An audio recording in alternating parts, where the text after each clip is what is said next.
राजस्थान धरोहर प्राधिकरण के अध्यक्ष ओंकार सिंह लाखावत ने भरतपुर में प्रस्तावित गोकुला जाट व राजा खेमकरण सुगरिया के पेनोरमा की तैयारियों का जायजा लेकर अधिकारियों के साथ मौका निरीक्षण किया।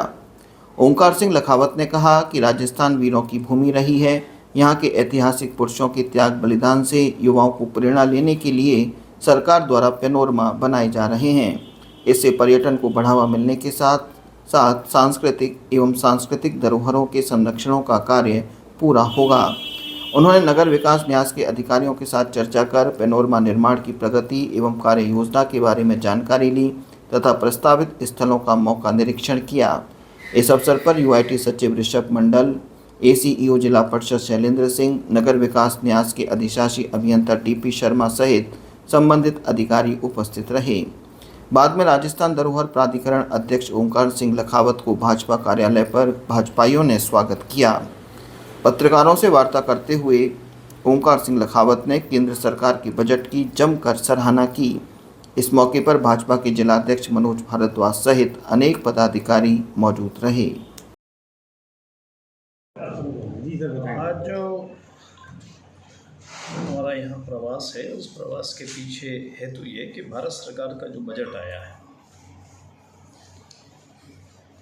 उस बजट का कौन कौन से वर्ग उससे प्रभावित हो रहे हैं, कौन कौन लाभान्वित होने वाले हैं और समाज के किस वर्ग तक उसको छुआ गया है, ये सारा विषय हमारे कार्यकर्ता जन जन तक पहुँचाने का काम करें और उसका ठीक प्रकार से क्रियान्विति हो, उसका उपयोग हो पूरी बजट का।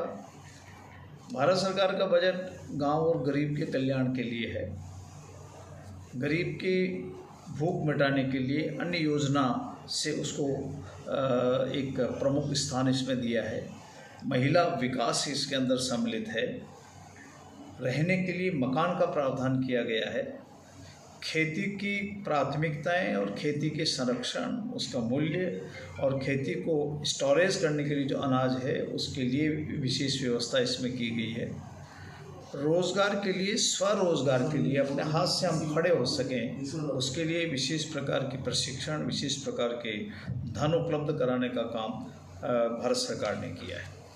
ऊर्जा पर विशेष ध्यान दिया गया है कि हम भारत सरकार ने इस बार के हमारा कोई भी स्थान या जिसमें ऊर्जा की आवश्यकता हो वह पर्याप्त ऊर्जा उसके अंदर मिल सके, इस पर उस पर जोर दिया गया है।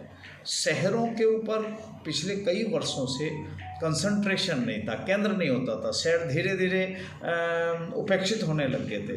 तो शहरी विकास के नाते भी और शहरों के पुनर्निर्माण और वहाँ की जनसंख्या वृद्धि को लेकर के शहरों का विकास कैसे हो उस और उसमें भारत सरकार योगदान जो कर सकती है उसको भी उन्होंने इस बार इस बजट के अंदर एड्रेस किया है।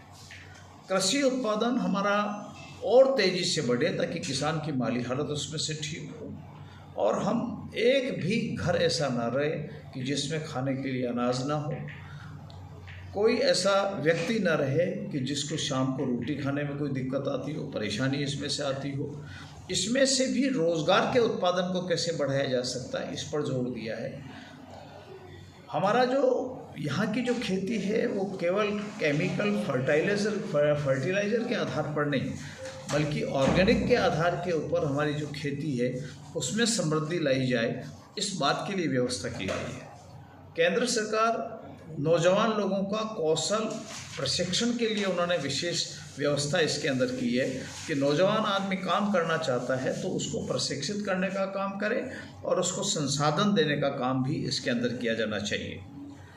विशेषकर इस बार एक ध्यान और दिया गया है कि कृषि पर नया अनुसंधान भी हो, किस किस्म का, किस ज़मीन के अंदर, क्योंकि आपने देखा होगा कि हमारे यहाँ ज़मीनों का जो सर्टिफिकेशन है उसका परीक्षण हो चुका है और उसका सर्टिफिकेशन भी हो गया है। इसलिए किस ज़मीन में इसके ऊपर एक वित्तीय प्रावधान भी उसके अंदर अधिक से अधिक करने का काम किया गया। एक बात और है कि हमारे यहाँ ऊर्जा है, अधिकांश खर्च बिजली पर होता है।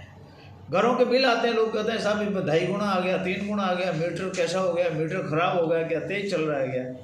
सौर ऊर्जा पर विशिष्ट दिया गया है कि आदमी की जो खुद की जितनी आवश्यकता है, न्यूनतम आवश्यकता, वो सौर ऊर्जा से पूरी हो जाए। भारत सरकार ने इसका भी बहुत बड़े पैमाने के ऊपर इस योजना को पूरी करने के नाते भी आर्थिक सहायता, सहयोग और सब्सिडी का प्रावधान भी इसके अंदर किया गया है। राज्य सरकारों को इसमें सहयोग देने की बात की है।